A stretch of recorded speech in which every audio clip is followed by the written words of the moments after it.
Olá, eu sou José Ortega y Gasset.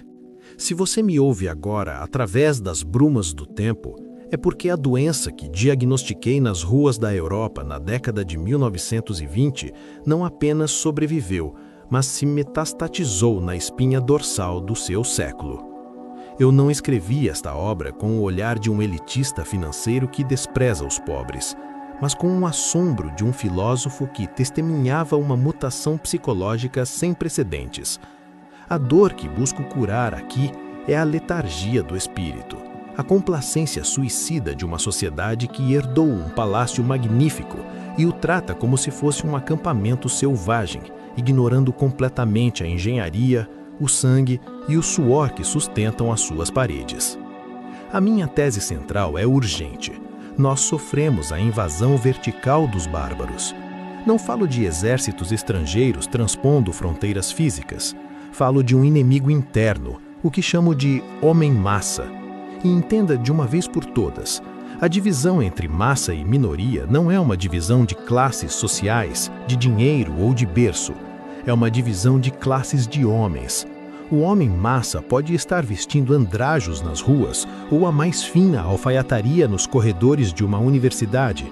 Ele é o indivíduo que não exige absolutamente nada de si mesmo. É aquele que se sente perfeitamente à vontade sendo idêntico aos demais, que flutua na inércia e que, pior ainda, deseja impor a sua vulgaridade como se fosse uma lei universal. O século XIX, com seu avanço assombroso na técnica, na ciência e na democracia liberal, criou um nível de conforto material que a humanidade jamais havia sonhado. A facilidade tornou-se a regra, mas esse conforto pariu um monstro psicológico, o herdeiro presunçoso, a criança mimada da história humana. O homem comum de hoje olha para os direitos civis, para a água encanada e para os milagres tecnológicos da mesma forma que olha para a gravidade ou para o sol. Ele acha que são obras espontâneas da natureza.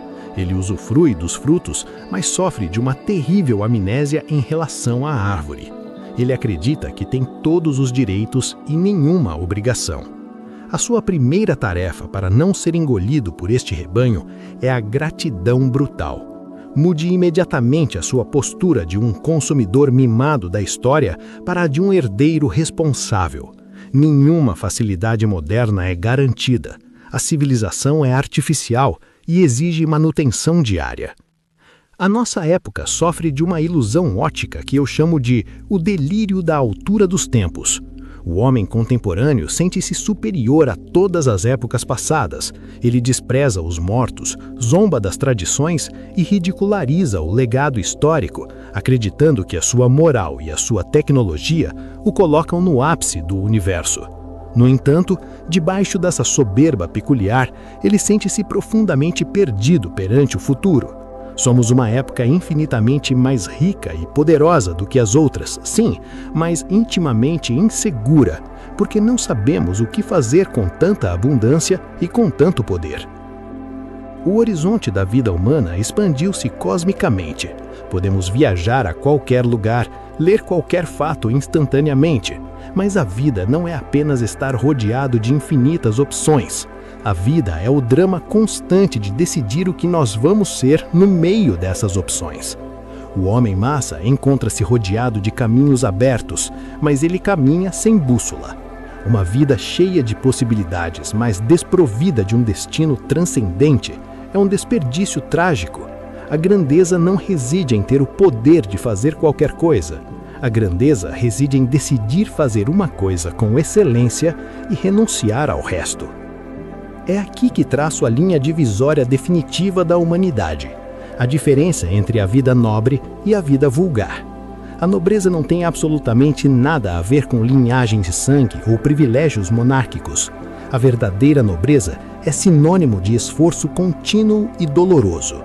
O homem excelente, o homem nobre, é aquele que vive em perpétua exigência consigo mesmo, que se submete voluntariamente a normas superiores, por mais difíceis que sejam. Para ele, nobreza é obrigação, não um direito. Em contraste absoluto, a vida do homem-massa é inerte. Ele é como uma boia no oceano que acompanha passivamente a correnteza das opiniões e das modas. A sua regra moral é não ter regras. A partir de hoje, assuma a vida nobre como seu único padrão. Exija de si mesmo mais do que qualquer outra pessoa jamais ousaria lhe exigir. Um dos paradoxos mais cruéis que observei e que assombra o seu tempo reside no cerne da própria ciência. Como foi possível que a ciência mais avançada do mundo tenha produzido o homem-massa? Ela o fez através da figura bizarra do especialista. Com o avanço avassalador do conhecimento, tornou-se necessário que o estudioso se especializasse em parcelas cada vez mais microscópicas do saber. Ele sabe tudo sobre a física de um microchip ou sobre um pequeno tendão do corpo humano, mas ignora por completo a filosofia, a história, a economia e o quadro geral da vida humana. Esse especialista é um novo tipo de bárbaro moderno. Ele não é um simples ignorante, ele é um sábio ignorante. Ele conhece com perfeição a sua minúscula área técnica e, por causa disso, torna-se atrevidamente petulante em relação a tudo o que desconhece. Ele acha que, por ser um engenheiro de software brilhante ou um médico renomado, a sua opinião sobre sociologia, moralidade ou política tem um peso magistral infalível. Essa hiperfragmentação destruiu o homem culto. Restaram-nos milhares de engrenagens inteligentes que não compreendem a máquina. A técnica avança, mas o primitivismo espiritual permanece. E por que esse homem-massa, seja ele o especialista arrogante ou o trabalhador inerto, não possui a cultura humanista que ensina a ouvir e a ponderar, ele perde a capacidade para o debate racional. O diálogo exige reconhecer normas objetivas e estar disposto a ter as suas premissas destruídas pela verdade. Como a massa não aceita isso, resta-lhe apenas uma forma de intervir no mundo: a ação direta, a violência, a cultura do cancelamento e o silenciamento brutal dos adversários. A barbárie é exatamente isso, a ausência de normas de convivência. A sua defesa contra essa selvageria engravatada é tornar-se um generalista insaciável. Especialize-se na sua profissão para pagar suas contas, mas mergulhe na história e na filosofia para salvar a sua alma. Chegamos agora ao clímax da nossa tragédia interna.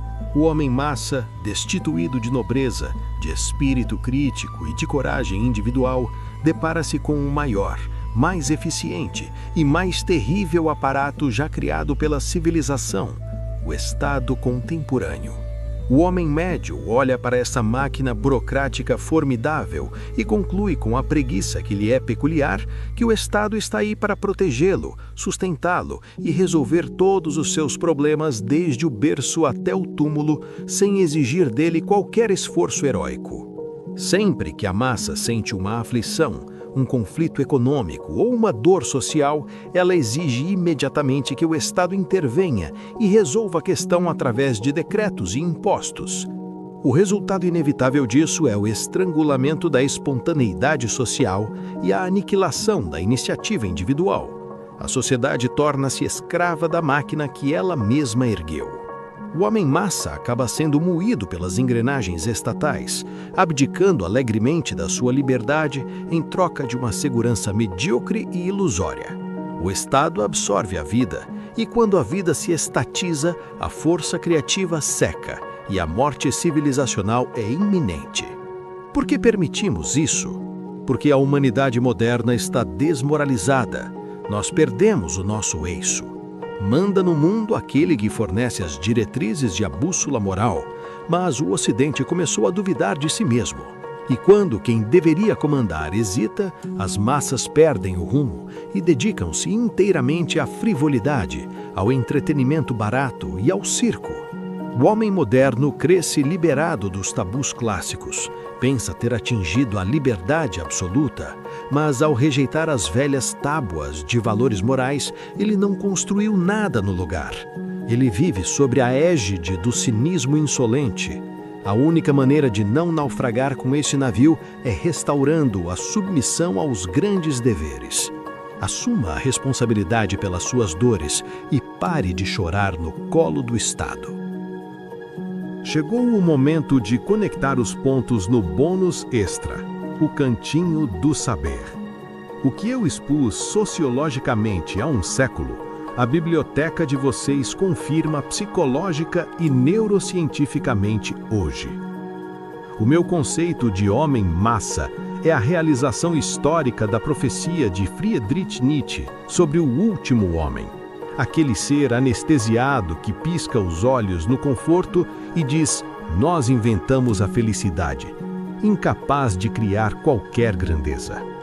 A minha crítica aos herdeiros ingratos é a mesma de C.S. Lewis em A Abolição do Homem. Onde eu vi bárbaros, Lewis viu a criação de homens sem peito, intelectos frios destituídos de afeições nobres. A barbárie do sábio ignorante e a fuga das responsabilidades que eu denunciei encontram a sua cura no trabalho de Jordan Peterson. A exigência de assumir a carga máxima da própria vida é a única vacina contra o niilismo e a dependência do Estado. E a letargia do homem focado em distrações rápidas é exatamente o que Cal Newport combate com o trabalho focado, deep work, resgatando a atenção que a tecnologia diluiu. A teoria, por mais magistral que seja, sem execução é apenas entretenimento cerebral. Portanto, aqui estão as suas diretrizes militares e práticas. Combata a amnésia. Identifique hoje um privilégio cotidiano, como a água quente ou a eletricidade, e reconheça mentalmente o sangue histórico que o construiu. A educação do espírito. Pare de depender inteiramente de tutoriais rápidos. Dedique 15 minutos diários à leitura de um clássico greco-romano ou filosófico. Saia da arrogância do século XXI. O fim da criança mimada. Imponha-se uma privação voluntária hoje. Tome um banho frio ou fique 24 horas sem reclamar. Reconstrua sua resistência. O padrão da nobreza. Entregue um resultado no seu trabalho esta semana com um nível de exigência que ninguém pediu. Faça isso para respeitar a própria consciência.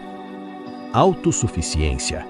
Crie um plano rigoroso de independência financeira e emocional. Jamais delegue a solução dos seus problemas a burocratas ou políticos. A mudança não vem pela epifania, ela vem pela execução implacável.